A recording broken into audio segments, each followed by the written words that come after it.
我一推開書房門就嚇咗一跳，因為彩虹竟然捱喺門框度瞓着咗。我開門嗰下，聲音嘈醒咗佢，佢擘大對眼彈起身。表姐夫，你睇咗佢封信，睇出啲乜嘢嚟啊？我用好淡定嘅語氣講：彩虹，伊樂好似唔中意做運動嘅係咪啊？彩虹點點頭，係啊，佢封信由頭到尾都冇提過參加任何運動。我慢慢行緊，彩虹跟喺我後面。我又講佢封信入面好似又從來冇提過佢去過邊度玩或者去邊度旅行，係咪啊？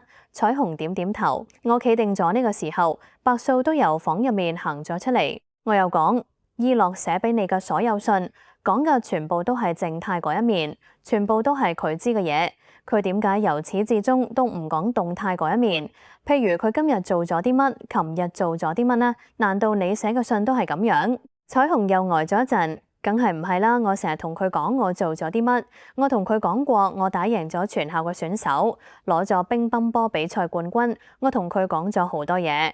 我把聲變得低沉咗少少。彩虹，咁你有冇諗過佢點解由頭到尾都唔同你提佢嘅行動呢？彩虹愣愣咁望住我一陣，先至開口：表姐夫，你嘅意思係佢？彩虹好似唔知點講先好，又或者佢已經諗到當中嘅關鍵，但係因為心入面太過震驚，所以講唔出口。我接住佢講落去，佢一定有啲同普通人唔同嘅地方。彩虹，你明唔明啊？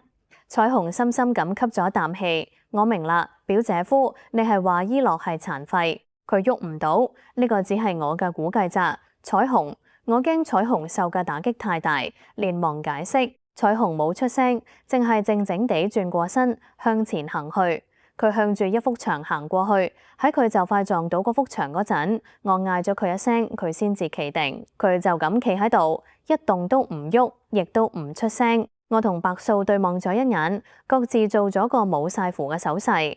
我已經將我成晚瞓唔着，研究伊樂啲信所推測到嘅結果，同彩虹講晒出嚟。對彩虹嚟講，呢個梗係一個好恐怖嘅打擊，我哋亦都冇辦法勸佢。過咗成3-5分鐘咁耐，彩虹先至轉反轉身。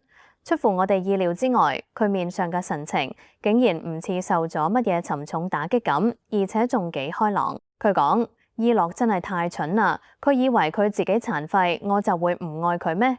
呢個正正係我晚已經估到嘅結果。我笑咗笑，唔置可否。彩虹雖然只係夠稱16歲，但佢係個早熟嘅細路，我相信佢自己有能力做決定。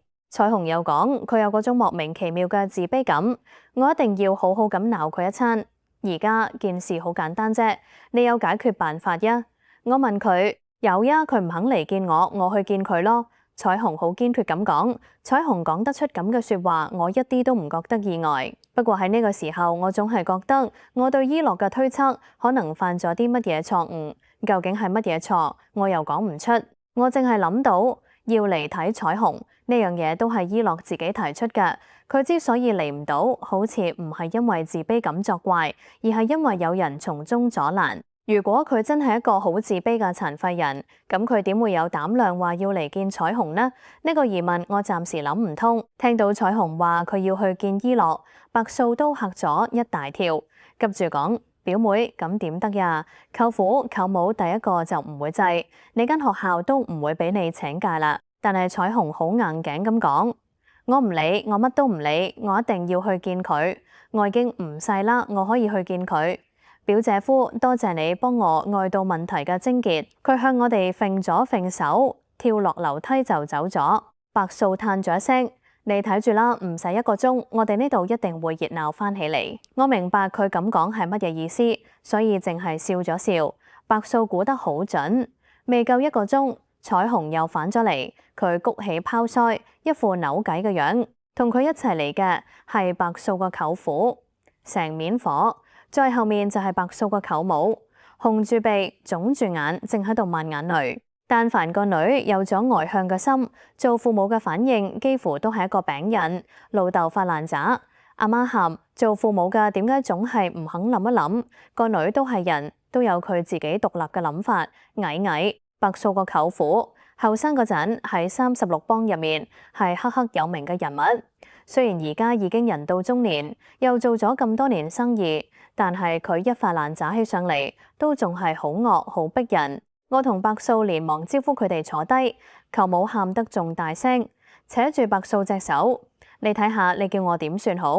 佢書又唔讀啦，要去咁遠嘅地方去睇一個叫伊洛嘅人，邊個知佢個伊洛係乜水嚟計？舅父就大聲嗌，佢要去就由佢去啦，去咗就咪返嚟。我當冇生過呢個女，而彩虹呢，淨係抿實嘴唔出聲，面上一副硬頸嘅神態。舅母聽到舅父咁講，喊得仲犀利。白素靜雞雞扯下我件衫袖，你做乜唔出聲呀？本來我唔想孭呢件事上身，因為彩虹嗰種愛情喺我呢個已經發霉嘅人睇嚟都未免太新鮮咗少少。但係而家嘅情形逼到我唔出聲都唔得，唔理都唔得啦。我嘆咗一聲，唔知你哋肯唔肯聽我嘅解決辦法呢？舅母停咗喊聲，舅父嘅火氣都消咗少少，佢哋一齊望住我。我講睇彩虹嘅情形，如果唔俾佢去，梗係唔係辦法。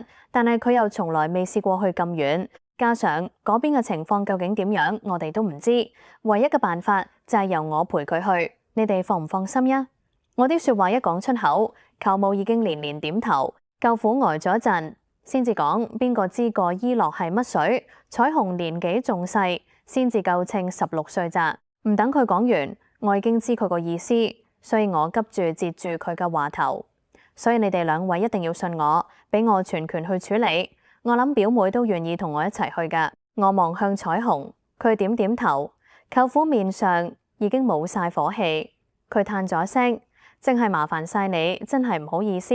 我笑住講，千祈唔好咁講，我哋係自己人嚟㗎，而且嗰個城市係個好好玩嘅地方，我都未去過，啱啱好趁呢個機會去玩下。舅父已經肯俾彩虹去探伊洛啦，但係當佢望向彩虹嗰陣，仲係黑住面，哼咗一聲。我同白素兩個心入面都覺得好笑，因為呢個世界一定冇人會錫彩虹錫得過佢，但係佢偏偏要扮晒做老豆嘅威嚴，呢樣嘢真係幾得意。我留咗佢哋食晚飯，由第二日開始，彩虹就準備出遠門。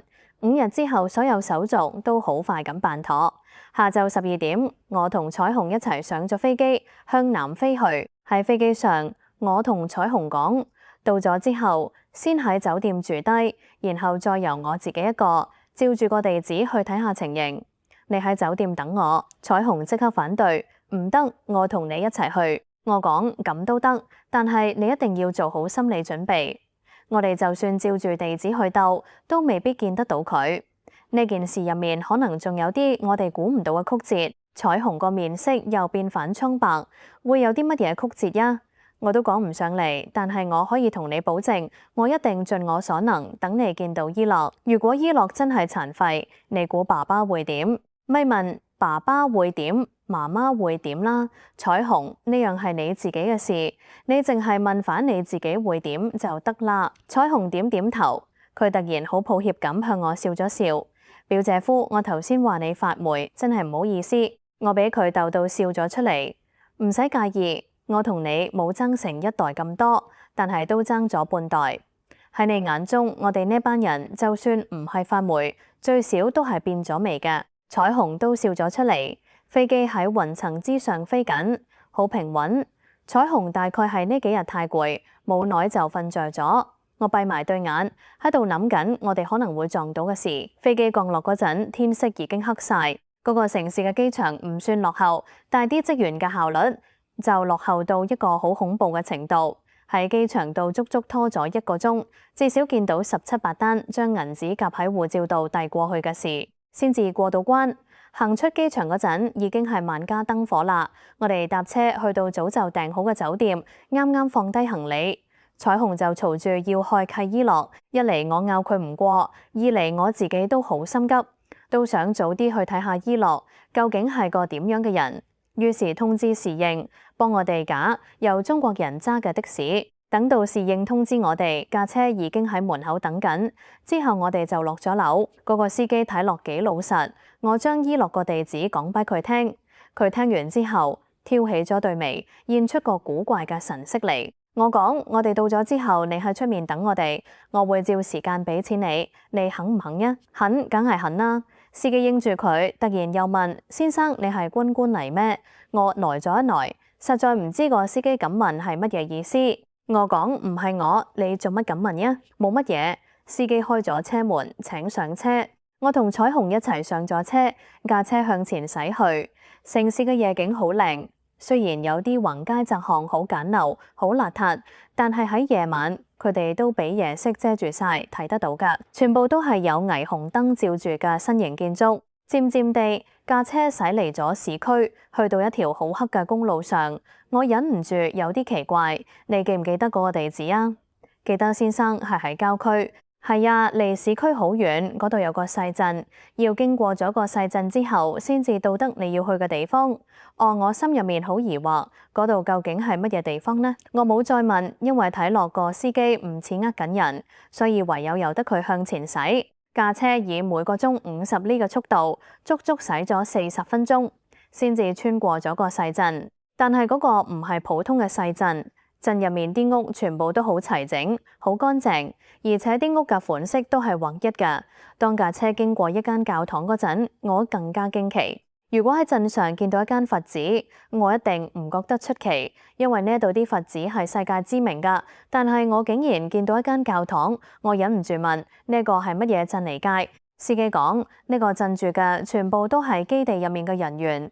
基地？我更加奇怪，你講乜嘢基地啊？司機突然將車停低，轉過頭，扭着咗車入面盞細燈，用好古怪嘅眼光望住我，將我頭先講俾佢聽嘅地址複述咗一次。先生，你係咪要去嗰個地方呀？係啊，嗰度就係基地嚟，係市郊最大嗰個軍事基地。我呆咗喺度，嗰樣嘢實在係點都諗唔到。怪唔之得嗰個司機頭先問我係咪軍官，因為我要去嘅地方竟然係一個咁龐大嘅軍事基地。難道伊洛竟然係軍事基地入面嘅一員？如果佢真係嘅話，咁佢又點可能係殘廢嘅呢？呢件事入面究竟有啲乜嘢曲折？本來我已經諗咗好幾套辦法去應付我哋見唔到伊洛嗰個場面，但係發夢都諗唔到伊洛個地址竟然會係一個軍事基地。我連忙望向彩虹，彩虹都知道我嘅意思。佢急住講：係嗰個地址冇錯㗎。3年嚟，我一直都係寫呢個地址，佢亦都一直收得到我啲信。喺咁嘅情形之下，雖然我心入面好亂，但都仲係要我做決定。所以我講向前去。司機講：先生，你連嗰個地址係軍事基地都唔知，我睇你好難入得去㗎。我吸咗一啖氣，你只管駛去，到唔可以再向前嗰陣，由我嚟應付，一定唔會搞到你為難，你放心。我雖然咁同司機講，但係到時究竟有乜辦法可諗？我其實一啲頭緒都冇，而且要我諗辦法嗰一刻，好快就到啦。架車又向前駛出咗半里，就見到一道好強烈嘅光，照喺一塊好大嘅招牌度。嗰塊路牌用2種文字寫住停止，仲有一行細啲嘅字就寫住等候檢查。同時仲見到喺路牌後面係好高嘅刺鐵絲網同2條石柱，石柱旁邊各有一個崗亭，喺2個崗亭之間嘅係一道大鐵門，大鐵門閂得實實，再向前望可以見到零零落落嘅燈光，嗰啲係由遠處啲屋透出嚟㗎。喺基地入面好似仲有個幾大規模嘅機場，但係因為天色好黑，睇得唔係好清楚。司機停低咗車，2個戴住鋼盔、揸住衝鋒槍嘅衛兵行咗過嚟，一邊一個企喺架車兩旁。彩虹嚇到緊緊揸實我隻手，佢一直喺和平嘅環境下大，幾時見過咁嘅陣仗呀？嗰2個衛兵其中一個伸出手嚟證件，我覺得喉嚨有啲乾，但係我都係照講，我冇證件，我哋啱啱由另一個城市飛嚟，嚟一個人，我哋想見佢。嗰2個衛兵俯低身向車入面望，佢哋對眼光先停喺我身上，跟住又停喺彩虹身上，打量咗我哋成1分鐘咁耐。其中一個先至講：我諗你哋入唔到去，基地絕對唔准冇證件嘅人出入，呢一點你哋應該明白。咁我急住講：係咪可以通知我哋要見嗰個人，請佢出嚟見我哋啊？衛兵諗咗一諗，好，佢叫乜嘢名？叫伊樂。彩虹搶住講軍銜係乜嘢？衛兵問。彩虹苦笑住，我唔知佢有軍銜好，我甚至唔知佢係軍人。衛兵皺咗皺眉講，咁佢喺邊個部門做嘢？你總應該知啩？彩虹又尷尬咁擰頭，我都唔知佢，但係我寫信俾佢，寫呢個地址，佢一定收得到。彩虹又將個地址念咗一次，衛兵擰頭。冇錯，地址喺呢度，但係嗰個係成個基地嘅總稱，睇嚟好難幫到你到呢個人啦，小姐。我急住講，咁佢係點樣攞到啲嚟嘅信解？衛兵講，通常冇寫明係邊個部門嘅信，會擺喺飯堂嘅信插度，按字母編號排好，等收信人自己去攞。我講，咁就得啦。呢位伊洛先生收過呢位小姐啲信，3年嚟一直都係咁，可見佢係呢個地方入面嘅人員。你哋可唔可以幫我查一查啊？嗰個衛兵顯得好為難，呢個唔係我哋嘅責任。不過如果你哋聽日嚟同聯絡官見面，或者會有結果。而家唯有請你哋返去。我都知唔可以再為難嗰2個衛兵。我拍住彩虹隻手臂，睇嚟我哋唯有聽日再嚟多次啦。彩虹冇晒符咁點點頭。嗰個司機顯然唔想喺度內留，佢已經急不及待調反轉車頭向返程駛去。冇耐又經過咗嗰個細鎮，40分鐘後返到咗市區。我哋返到酒店之後，佢入咗自己間房。表姐夫，我想瞓啦。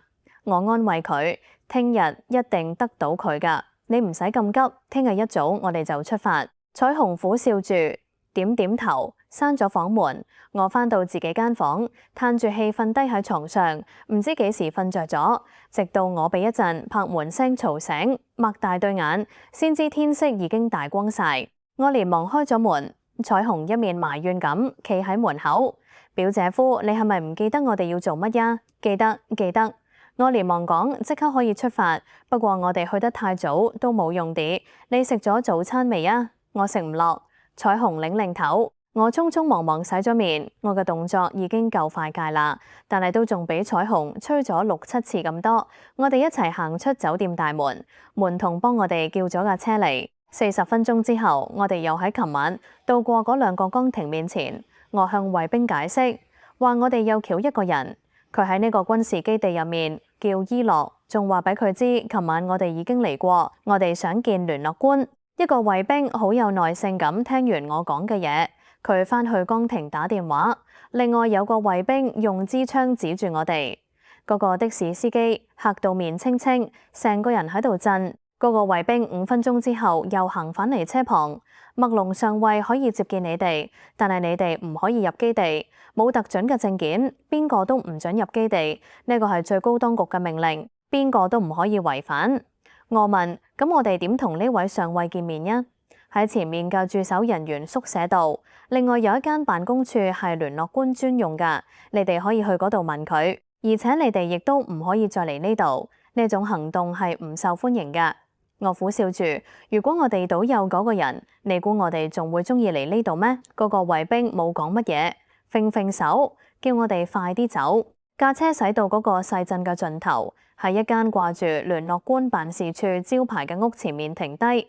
我同彩虹落咗車，行入嗰間屋，一個後生軍官攔住咗我哋，問清楚我哋嚟做乜之後，將我哋帶到一間辦公室門口，推開咗道門。喺嗰間辦公室入面坐住幾個軍官，一個女少尉抬起頭嚟，嗰個後生軍官講：呢2位想見麥隆上尉，上尉正喺度等緊佢哋，請入。女少尉講。我同彩虹行咗入去，嗰個女少尉用對講機將我哋到咗嘅事通知麥隆上尉，跟住我哋又俾人帶到另一道門前，敲咗門，等裏面有咗回應之後，先至行入去，見到麥隆上尉。麥隆上尉個年紀好輕，大概唔夠30歲，態度好和藹。我哋喺佢面前坐低，我又將彩虹同伊洛之間嘅事詳細咁向佢講多次，麥隆上尉好用心咁聽。最後我提出咗要求，所以我想請閣下查一查嗰位伊洛先生究竟喺基地邊一個部分做嘢，仲請你通知佢，請佢同我哋見面。聽完我嘅要求之後，麥隆上尉個面上現出好為難嘅神色，佢沉吟咗一陣，先至講：衛先生、高小姐，我好願意幫你哋，但係呢件事太為難啦。你哋或者唔知我哋呢個軍事基地係要特別保守秘密嘅。我講上尉，呢個世界大概都冇話唔使保守秘密嘅軍事基地嘅，係，但係我哋呢個軍事基地好特殊，基地入面嘅人員甚至唔可以同外界人士接觸。我擰頭講，唔至於啩？基地入面嘅人員都有眷屬有呢？呢個細鎮咪就係全部為咗佢哋而設嘅咩？係，但係所有眷屬都經過嚴格審查。你哋兩位遠道而嚟，麥龍上尉好有禮貌咁收咗口，佢唔使再講落去。我哋都知佢個意思，即係話我哋來歷不明，要求又古怪，屬於可疑人物。我老早就估到呢一點，所以我攤咗攤手。上尉，我明你個意思，我冇第二樣證件可以證明我嘅身份。不過閣下不妨同貴國嘅最高警務總監聯絡一下，向佢了解一下呢一種證件持有人嘅身份。我一邊講，一邊將一份證件擺喺佢面前。嗰份係國際警方發出嘅一種特殊身份證明。全世界持有呢一種身份證明嘅人，大概唔會超過60個。我喺唔耐之前曾經幫過國際警方對付意大利嘅黑手黨，事後經過我嘅要求，攞咗咁嘅一份證件。嗰份證件上面有50幾個國家最高警務負責人嘅親筆簽名，而持有呢份證件嘅人喺嗰50幾個國家入面都可以得到特許嘅行動自由。但係麥龍上尉之前顯然未見過咁嘅文件，所以佢好奇咁望住呢份證件。望咗好一陣，先至講：好嘅，我會打電話去問，請你哋出去等一等。我同彩虹退咗出嚟，喺出面等，足足等咗15分鐘，上尉間辦公室嘅門先至再開返。佢笑容滿面咁請我哋入去。衛先生，你嘅身份已經查明啦，警務總監同國防部都通過咗電話，我哋會盡一切可能幫你。我即刻同基地嘅檔案室聯絡清楚。我哋又喺佢面前坐低。佢攞起電話接通咗基地嘅檔案室，叫佢哋查伊洛呢個人。一查到就即刻打電話通知佢。跟住佢放低咗電話，同我哋傾偈。彩虹幾乎冇講過乜嘢，佢淨係心急咁望住辦公台上面嗰個電話。麥龍上尉顯然係個大忙人，幾乎不斷有電話壞佢，又不斷有人嚟見佢。每次電話一響，我都見到彩虹面上現出充滿希望嘅神色。但係喺上尉講咗幾句之後，佢就又變返好失望。我哋足足等咗40分鐘，彩虹已經急到唔耐煩啦。終於又一次電話鈴響起，麥龍上尉攞起電話，我係麥龍上尉，你哋嘅調查結果點呀？我同彩虹兩個即刻緊張起嚟，但係我哋聽唔到電話入面把聲，淨係聽到麥龍上尉停咗一陣之後講：唔會啩？點會查唔到？係啊，佢叫伊洛，你肯定基地入面根本冇呢個人，請你等一等。佢抬起頭嚟，檔案室已經查過基地上面所有工作人員同士兵嘅名單啦。衛先生，冇伊洛呢個人。彩虹個面色一下子變到好蒼白，佢抿實嘴，一聲都唔出。但係我睇得出佢隨時可以放聲大喊，咁嘅結果對我嚟講就唔覺得好意外，因為我老早就估過伊洛呢個名可能淨係一個假名嚟，因為伊洛嘅工作單位都從來冇話過俾彩虹知，彩虹寄俾佢嘅信擺喺飯堂度任人去攞，咁佢用個假名又有乜出奇啫？而家基地所有人員之中，既然都冇呢個人，佢用假名就可以肯定啦。我心入面突然憎起呢個伊洛嚟，佢竟然係咁無恥卑鄙嘅一個呃神騙鬼之徒，用一個假名同彩虹通訊，搞到彩虹對佢神魂顛倒。呢條友我絕對唔會輕易放過佢。件事發展到而家，睇嚟已經好明朗。拉伊洛係個假名，用呢個假名嘅人一定係喺嗰個軍事基地入面，不過佢個真名叫乜就仲未知，但係要查出佢個真名又唔係乜嘢難事。我連忙同麥龍上尉講：請你俾我直接同呢位檔案室嘅負責人講幾句，得唔得呀？上尉對住電話：中校，嗰位衛先生想同你講幾句，係，請你等一等。上尉將電話交到我手上，我首先講：我係衛斯理，真係好對唔住。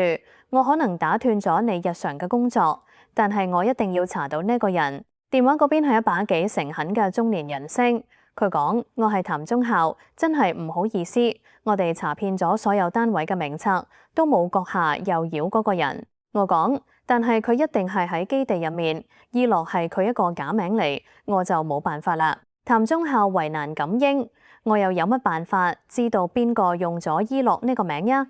基地入面有成1000名人員呀，我就有辦法，你肯唔肯幫我呀？請你信我，我哋絕對有誠意幫你。國防部曾經引述警務總監嘅話你係一個特殊人物，叫我哋盡一切可能幫你。忠孝咁講，我反而真係放心咗。我又講3年嚟寫信去基地，寫住伊洛個名，唔單止有人收，而且每一封信都有回信。收信嗰個人可以喺飯堂嘅信插度攞到信，係咪呀？譚忠孝停咗一陣，先至講我諗係嘅，咁就好易辦啦。我哋再寄一封信嚟，同以前嘅信一樣，嗰封信都一定會插喺飯堂嘅公共信插度。只要你派人盯住飯堂，就可以知道嗰封信係俾邊個攞走噶啦。譚忠孝沉吟咗一下，你呢個辦法唔錯，幾有用，但係咁樣監視，同我哋軍隊嘅一貫傳統就唔多符合啦。忠孝我講，喺基地入面有一個人格可以話係好卑鄙嘅人，佢雖然冇犯軍紀，又冇犯法，但係佢就用咗好卑鄙嘅手段，傷害咗一個少女嘅心靈。我諗如果有機會俾佢叛國嘅話，佢一定唔會猶豫。咁嘅一個人，你總都想將佢鋸出嚟啩？我講到後尾，把聲已經幾激動。譚忠孝顯然都俾我說服咗佢，即刻講：好，我親自去盯住邊個攞走呢封信，你去投寄呢封信就得啦。請留低你酒店嘅電話號碼，我會直接同你聯絡。我將酒店嘅名同我住嘅房號話咗俾譚忠孝知。譚忠孝收咗線，我亦都放低電話，轉過身嚟，多謝你，上尉，多謝你嘅幫助。麥龍上尉兩條濃眉皺實晒。韋先生、高小姐，我哋軍隊入面竟然有咁卑鄙嘅人，連我都覺得難過。我苦笑咗一下。彩虹望住窗外，佢把聲聽落好唔自然。冇乜嘢㗎。麥龍上尉講，1個禮拜之後我會有半個月假期。如果你哋仲未走，我願意陪你哋一齊參觀遊歷我哋嘅國家。都算係我嘅一份協議。我連忙講，上尉，你又冇做過乜嘢害到我哋，又使乜表示歉意呢？麥龍上尉嘆咗一聲，但係搞到高小姐傷心嗰個人，偏偏同我喺同一支部隊。麥龍上尉啲說話一講出口，彩虹突然轉過身嚟，佢講，我冇傷心呀，上尉，呢樣嘢唔值得我傷心。彩虹個性好堅強，呢樣我知，但係呢個時候，當佢咁講嘅時候，唔單止我，連麥龍上尉都睇得出佢喺度講緊違心嘅說話，因為喺彩虹對眼度正喺度孕育住眼淚。我吸咗一啖氣，冇講乜嘢。麥龍上尉即刻講，係口，高小姐，嗰樣嘢唔值得傷心，係我講得太嚴重啦。一個騙子值得傷心咩？彩虹勉強笑咗一下，叫咗聲表姐夫。我知佢叫我係乜嘢意思，所以連忙講，上尉，我哋告辭啦。麥龍上尉送我哋到門口，我挽住彩虹向嗰架的士行去。當架車開動之後，麥龍上尉仲企喺門口向我哋揈手。彩虹都總算捱到架車，駛出咗幾十碼之後，佢嘅眼淚先至撲簌簌咁跌咗落嚟。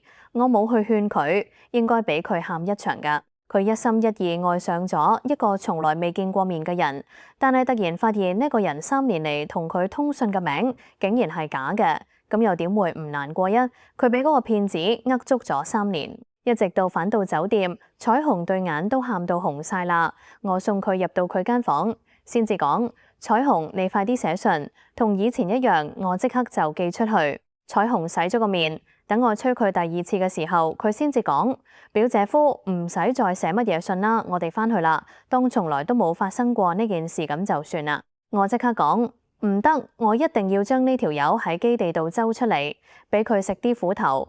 佢咪以為唔使負乜嘢責任，法律或者奈佢唔何，但係我嘅拳頭就唔會放過佢。你快啲寫。彩虹嘆咗一聲，表姐夫，佢一直喺度愚弄緊我，而我唔知，而家我知啦，佢都唔可以再愚弄我啦，仲生咩事呢？我大聲講，唔得，你快啲寫信，一定要將佢擋出嚟。彩虹顯然都唔知我一執，拗起上嚟係咁難俾人說服噶。佢望咗我一陣，撳鐘吩咐侍應攞信紙信封入嚟。佢對住張白信紙發呆。我講，唔使寫信啦，寫個信封。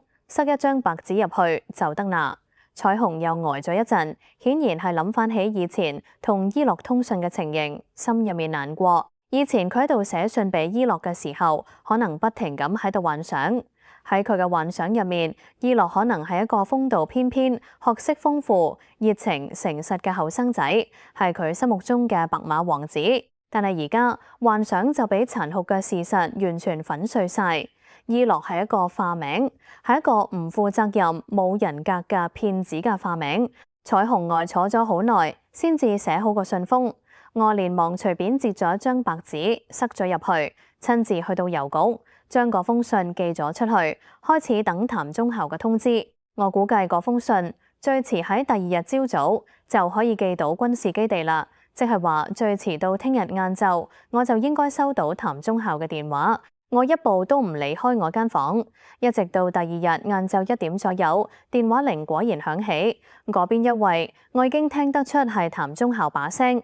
我連忙講：忠孝，結果點呀？我見到嗰封信啦，衛先生佢一早就插咗喺信插度，但係而家食晏都過咗，所有人都應該到過飯堂啦，但係根本冇人攞走嗰封信。我忍唔住呆咗一耐。呢樣幾出我意料之外。我同彩虹嚟到呢度，又向基地方面調查過伊洛呢件事。伊洛照計唔應該知有。伊洛既然唔知道我哋已經喺度查緊佢，咁佢就冇理由唔去攞嗰封信。我呆住冇出聲。譚忠孝又問我：維先生，你睇呢件事應該點算好？我講：俾嗰封信繼續留喺信插度，可能嗰條友唔想喺人太多嘅時候攞走佢。忠孝，請你繼續監視，直到佢攞走封信為止。譚忠孝講：好嘅，睇下情形點發展。我放低咗電話，望向彩虹。彩虹嘅眼皮仲有少少腫，但係佢嘅神態鎮定咗好多。佢行去窗口，望住街上。表姐夫，我哋應該返去啦。我講：你可以先走，你離開學校太耐都唔好。我要留喺度繼續查落去。彩虹諗咗一陣，就同意咗我嘅建議。好，咁我一個人先返去。我連忙向航空公司查飛機嘅班期。當日下晝就送咗佢上飛機。送走咗彩虹之後，心入面輕鬆咗唔少，因為我本來最驚彩虹受唔起咁嘅打擊。佢諗到返屋企，諗到返學校，咁就可以話係冇乜顧慮啦。咁樣我就可以全心全意去對付伊洛呢條臭飛仔啦。